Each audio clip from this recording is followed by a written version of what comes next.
Guess who's admitting they have a problem? Controllers. I can't get away from them, it seems. I have like some sort of fixation with controllers because so far I have purchased 3 controllers this year, which is 3 more than most years, honestly.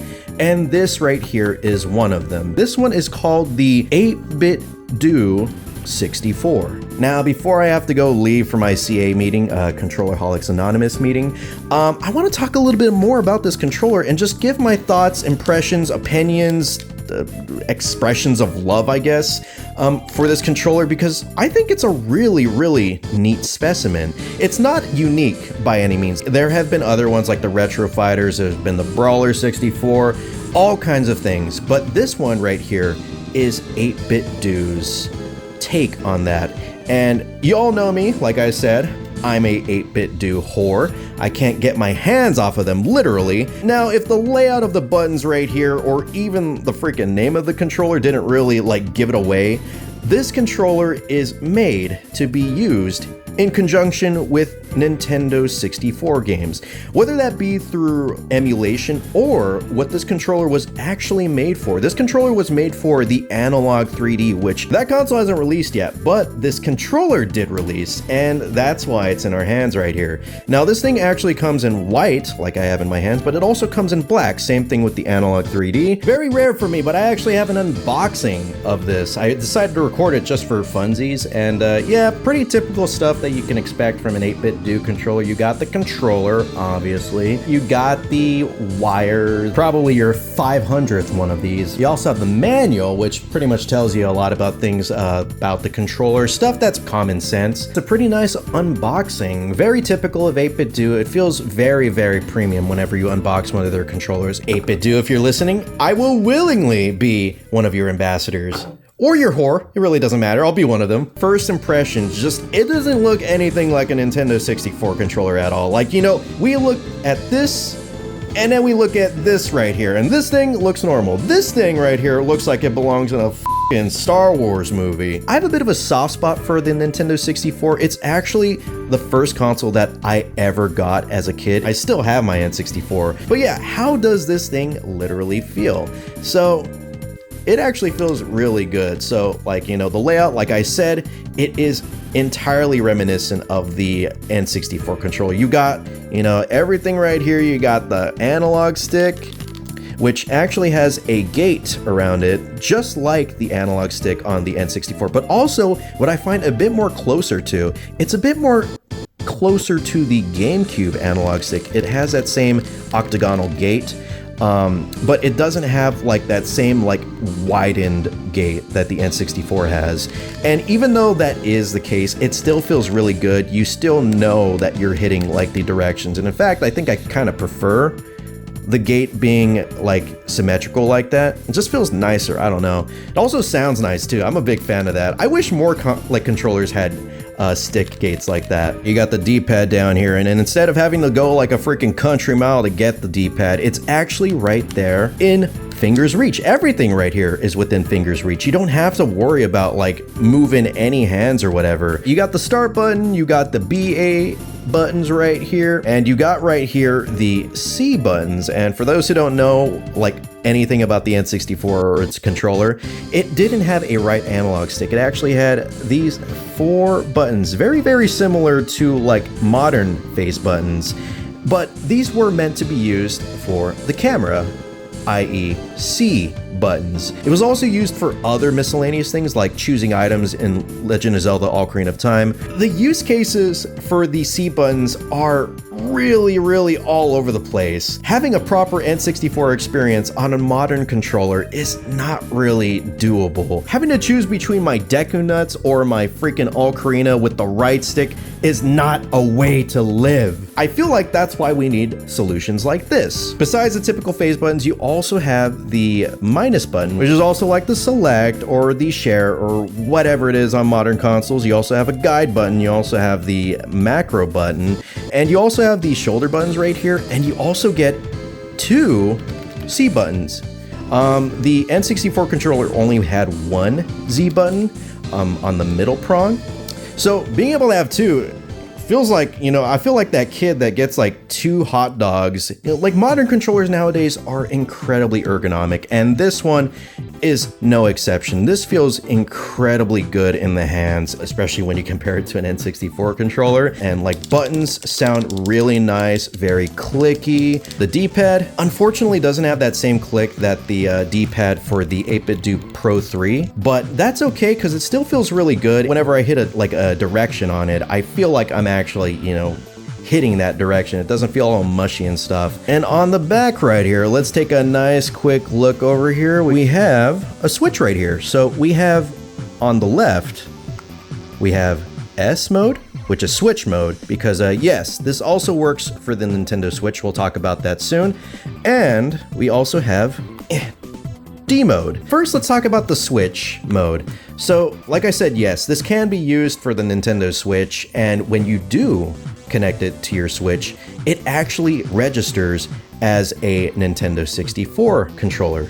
So assuming that you're using this with like the Nintendo 64 app on the Switch, you'll be able to hear like the menu sounds and stuff change for whenever you're moving around or like selecting or canceling stuff out. Like every other controller, like classic controller that you could get for the Switch, it can be used for every game, but it's not really ideal because like I said, there's no stick on here, you only have buttons, so I don't know if you're going to be getting any like victory royales in Fortnite if you try to use this. It works really well. I used it with Super Mario 64, and I don't know if that game has native like N64 controller support, but despite that, it still worked really, really well. I think there were some weird oddities, like I think one of the triggers and stuff activates like the overall menu that lets you like quit out of games and stuff. I think you could probably change that in the settings, the Switch settings, because I know you could like map the controller to be pretty much whatever you want. Outside of the Switch,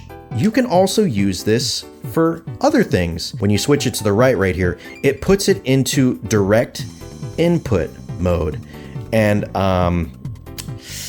yeah, I got a lot to say about that. For those who don't know, there are 2 types of controllers that you could really use with PC games. X input controllers, which are pretty much like the typical, like, you know, your Xbox controllers. Like a vast majority of controllers use X input.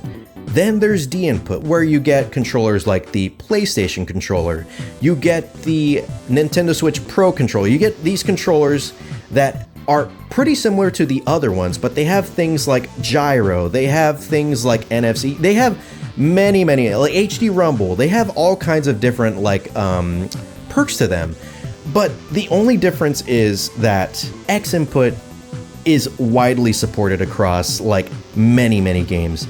D input, not really the case. A lot of games do not have direct input support, and because of that, this controller cannot be used with a lot of those games. This controller doesn't really have anything going for it. It doesn't have gyro. It doesn't have like analog triggers or anything. It's literally just a basic controller. The fact that they went with D input, I do not understand. X input would have been vastly preferred. The reason I bought this controller was not for Nintendo 64 emulation. I actually bought it because I wanted to use it for the slew of Nintendo 64 decompilations or recomps, all of those things that are coming out. So you have like things like Super Mario 64, you got Ship of Harkinian, which is the Ocarina of Time, either decomp or recomp. You have things like Star Fox, there's people working on Smash Bros, Mario Kart 64, Perfect Dark, but unfortunately a lot of them don't use direct input. So I can't even use this controller at all with them. I have to put those games into like Steam as a non-Steam game just so I could get Steam input. And I like Steam, don't get me wrong. Gaben, please don't come after me with a banhammer. I like Steam, but I don't want to use it for everything, especially for these recomps where it's like just things that I've downloaded over the internet. It just feels really weird.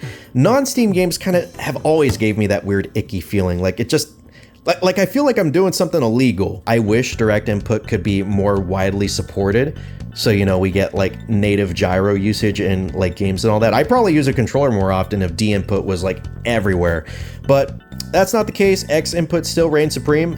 And yeah, it really does make using this controller a pain in the ass. And when you do use it through things like Steam and stuff, it doesn't even have like its own profile. You have to set up the controller like on its own. And I have had like a few issues trying to get that working. Getting like the recompilations and decomps working through Steam, it actually works really, really well. So I dug out my N64 to try out Perfect Dark again, and using an N64 controller now in the modern age, after being spoiled with these really modern ergonomic controllers that just fit the bill for every possible use case scenario, it's really weird going back to that. While it does work great, it's like things are better now. And so using Perfect Dark with this, it feels almost natural. It feels like this is the way it should have been. Using this controller for N64 games, it's like being reunited with a friend, but they finally got over their like drug habit that they had for the past 15 years, and now they're a much better person, and like you feel like you are being like cleansed by their presence as well. A bit dramatic, I know, but and so talking about this controller, I managed to forget about talking about the things that really annoy me. So this thing right here actually has a metal analog stick right here, which I praised for the 8BitDo Pro 3, but for some reason, it's really weirding me out with this one. I don't know if you can really tell, but there's like weird white smudges. I don't know if it's like grinding into like the gate, because if it is, then I guess that Pro is gonna go like from a Pro to a Con, because I don't really want my controller to be like grinding into itself. I don't really like that everything's just white. Whenever I think of N64, I think of the colors of the buttons, and this thing looks like a freaking like hospital room or something. It makes me feel like I'm going under. Also, this is only Bluetooth. There is no like 2.4G dongle or whatever, which I like Bluetooth, but I also like being able to use a dongle. I feel it's way, man, for someone who has like a bajillion wireless like things connected to his computer, I kind of need that dongle, because all of the the interference that goes on whenever I'm using like Bluetooth like accessories. Also with direct input, you don't have rumble. Kind of sucks when you're using like the recomps for Star Fox 64. You don't get that rumble that was, you know, a big selling point for the game back then. You do thankfully have rumble when you're using it through switch mode, but like come on, dude. Why? Let's kind of wrap this up here, and let's just say what everybody in the room is probably all thinking. Why? Why a controller made specifically for N64 games? What is the point? And, well, the point, I feel, is there is no point. Like, of course, you can use modern controllers, and they work with N64 games for the most part, but, you know, why not? Why not buy a proprietary controller? I feel like there's a bit of novelty to this being a controller made specifically for one single console. And just because it is made for a single console, that doesn't mean that it can't be used for other things. I actually thought about it, but this kind of reminds me, this like control like layout right here, this button layout, it kind of reminds me of those 6-button pads that were made for like the Sega consoles. So maybe you could use it for that. I have also gotten some use out of this controller for things like Resident Evil. Just the stick gate, just having this analog stick gate with 8 directions feels really nice for games that have tank controls. While it is for an N64 like control scheme specifically, I'm pretty sure a lot of people could figure out many ways that they could use this controller for, like I did.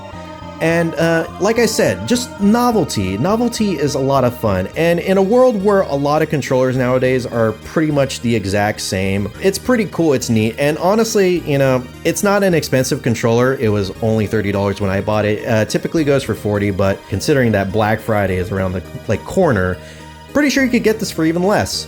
So I do recommend it. If you don't want to use it for like N64 games, then maybe you might not be able to get a use out of it unless you're really, really like creative.